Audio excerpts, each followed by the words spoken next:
Alright, Shalom. Double honors to the apostles of GMS, honestly brothers that be pushing this truth in sincerity. Alright, this is going to be hopefully a quick video. We'll see how it goes. Might get into some scriptures, I don't know, I'll see how it feels, alright? But we got this situation that's been spoken about and that we've been heavily, the brothers here at GMS, right, have been heavily been interested in, man. Alright? This impending apocalypse, man. Right, the ever getting closer, never, the ever tarrying but never failing situation where with your precious America, Babylon, which is known as Babylon within the scriptures, is going to go to war with the Russians, man. Right, which is spoken about in the book of Ezekiel. All right, but by way of doing that, man, what you got to understand and what you got to perceive is the fact that Ukraine really is like a ally with NATO, man. Well, that's really, and when I say that, I'm talking about who's arming them troops. I'm not talking about I'm not talking about an allegiance with NATO, of which they could be. I don't know. Well, I'm not talking about allegiance as with NATO, as in France is to England. But I'm talking about them ground troops out there in Ukraine, man.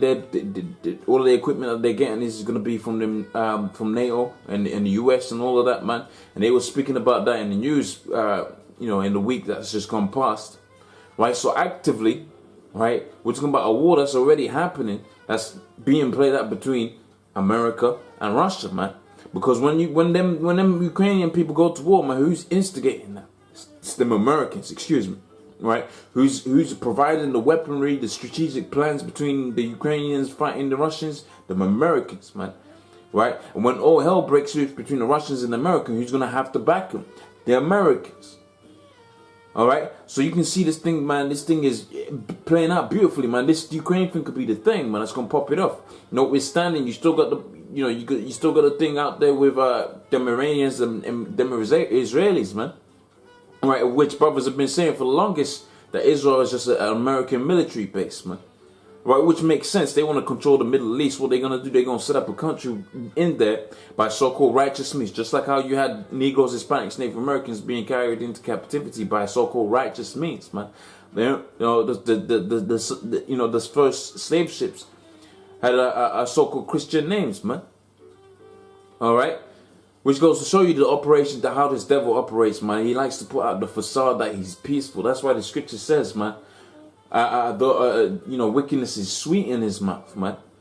Right? Scripture also says, never trust thine enemy. You got a lot of dudes within the circle, some within the circle of Israel, right? But a lot of dudes out there, which we call the 2/3, going back to Zechariah the 13th chapter and the 8th verse, right? That are known as the 2/3, man. All they know, right, is to be destroyed, man, and they're gonna work up to that destruction, man, because that's what's in their spirit. Just like how you got the men of the Lord, no matter what's happening, no matter what's going on in their lives, all they have to know and all they know is to push this word, man. Right? It's the same way, almost the counterbalance to it, because the Most High doesn't deal with the unjust ways, man. The scripture speaks about that. Right, the Most High said, he doesn't deal with the unjust balance. So just like how you're gonna have some people saved, right, you're gonna have to have some people destroyed. In fact, the word salvation implies that someone else is gonna be destroyed, man, because the counterbalance to salvation is destruction. Right, that's why when Yahushua comes back on the scene, going back into the book of Isaiah, the 63rd chapter and the 3rd verse, man, he talks about the vengeance, right, that he's gonna play out against the nation of Edom, right, the nation of Idumea, man. He said he's gonna be. He said his garments is gonna be drenched in blood, as if he's been treading a winepress, man. All right. He said he's not gonna meet you as a man, you Edomites, man. You proud ass Edomites, man. Right. You've had these people. You had the Lord's apple. Like it says in Zechariah 2:8, man. The apple of the Lord's eye, man. Right. You've had the apple of the Lord's eye in hardcore bondage, man. You thought you can get away with that, man? It ain't gonna happen, bro. It ain't gonna happen, man. Yahweh Shai is gonna come back and he's gonna destroy his kingdom, man. In fact, he's gonna put it within your spirit to destroy your kingdom for yourselves. And right when you're in the pinnacle, because they're gonna try, set up this World War III as a means of setting up their so-called new world order. But really, that's just going back to the spirit that the Most High set forth. When you go in the book of Daniel, it says, the mind of the king is in the heart of the king is in something to the effect of the mind of the king is in the hands of the Most High, right? Alluding to the fact that the Most High, especially when you go to sleep, man, the Most High programs you, right, on how you're supposed to behaving and what you're gonna do, man. All right, you know, the path has been set forth, right? You can see it within the scriptures, right? But you ain't, you know, these Edomites ain't gonna do. They can't do nothing about it. So they're just gonna do wicked because they're the wicked, right? You know, going back into the book of Proverbs where it talks about the Lord, you know, the Lord has made all things for Himself, yea, even the wicked for the day of judgment, right? For the day of the Lord's vengeance, right? So it says there, Putin says the apocalyptic scenario, and that statement alone, you know, that lets you know the veracity of the situation that we're in right now, man.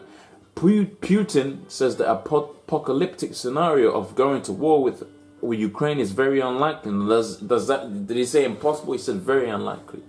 All right, which is media talk to pretty much alluding to the fact that it's probably going to happen, man.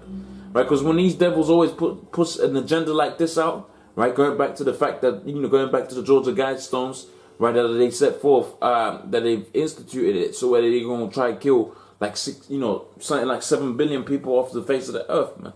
Right? Because population increases, you know, the population of the world has increased, man, from 7 billion, and that ain't gonna kill like, you know, 6.5. It's more like 7 billion people off the face of the earth right now, man. Right? But they think they're doing that because of their own spirit, like, because that's what they want to do. Really, you're doing it because Yahweh Hashem Yahushua has put it in your spirit to do it, man. Right?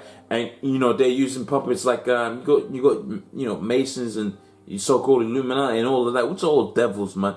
Right? They're pulling the strings off of the puppets, whether it be Obama or whether it be Vladimir Putin, man. They're all puppets underneath the elite banking families, man.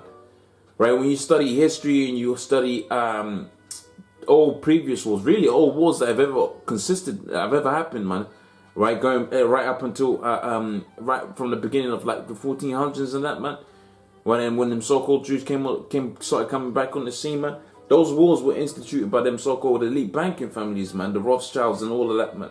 They paid both sides to war with each other, man. Right? Because they want complete and utter control, even down to people killing each other, man. Right? Hey, a good example of that, man. What do niggas fight over? You know, what do people in the world fight over, man? These niggas that fight over in the world, they fight over the stuff that Esau's put within them to fight over, man. You know, clothes, money, and hoes, man. Going back into the scriptures, man, we didn't fight over that, man. We fought for land, man. We fought for Yahweh Hashem Yahushua, man. Right? You know, the scripture speaks about how all of the prophets, man, when they were on the scene, man, they would prophesy of, you know, certain things gonna happen or certain things has to happen, man. Or how we was gonna go to war with certain nations and we was gonna destroy them, man. Right? But now you got dudes out here fighting over, you know, the simplest of things, man. All right.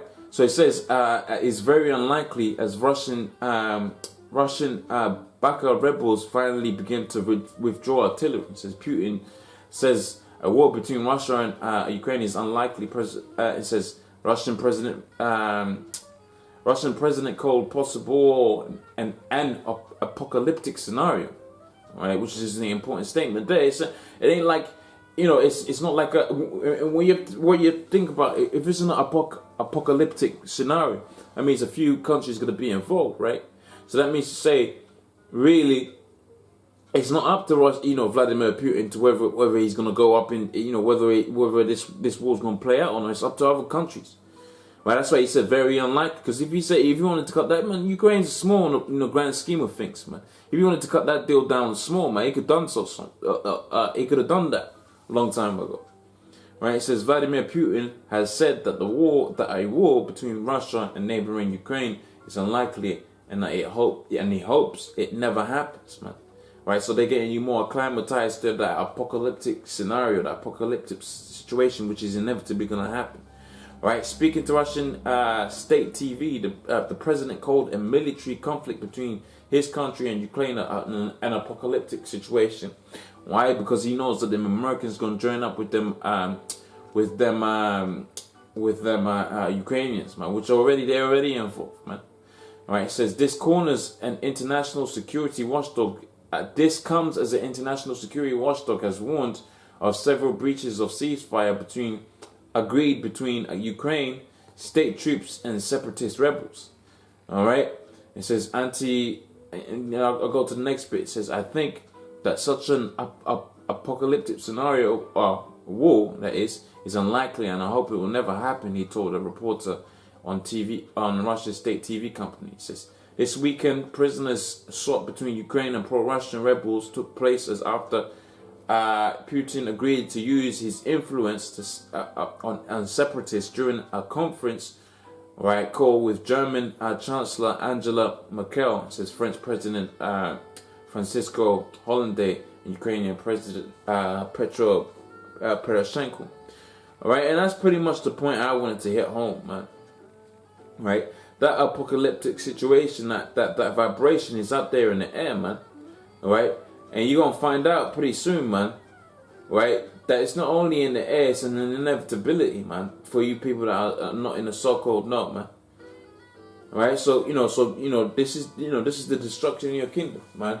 It's coming closer and closer the day, as the day goes past, man. And pretty much with that, I'm gonna sign out and say double honors to the apostles of GMS. Honestly, brothers that be pushing this truth and sincerity. Shalom.